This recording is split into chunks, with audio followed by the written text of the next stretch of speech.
Hello po sa ating lahat, mapagpalang tanghali. So, si Kalingap Rab ay labis na namang hanga po sa ginawa ni Viancy. So, ano nga ba yung ginawa ni Viancy? Sa Cebu, nagkalat nga daw po ito.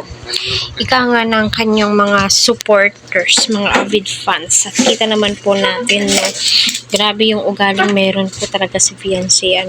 Bibilib ka na lamang po talaga at mapapahanga ka po sa ugaling meron si Viancy. Kaya siguro ay proud na proud po ang kanyang mga magulang. At tiyak ako na napanood po ng kanyang mga magulang kung ano po yung ginawa ni Viancy doon sa Cebu.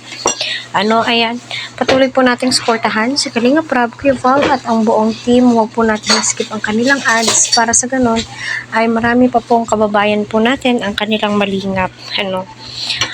Yun na nga po, kita naman po natin na grabe po yung suporta ng mga supporters ng Kalingap, especially kay Kuya Val Santos Matubang, Kalingap Rab ay ayun.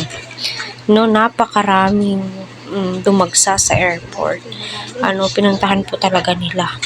Welcome po talaga nila, lalong-lalo na po si Viancy ay nakakita nga po ng isang senior ay agad naman pong nagmano.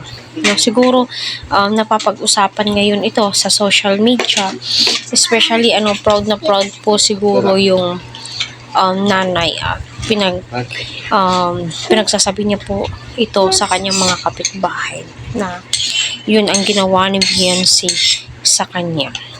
Sa kabilang dako nga din po ay pagkaumaga ay agad nga pong pumunta ang sponsor nila Viancy from London. Kita naman po natin na nagbigay pa po siya ng perang pang date nila ni Eds. Wala pa pong update as of now, nakakalungkot naman po. So abang-abang po tayo.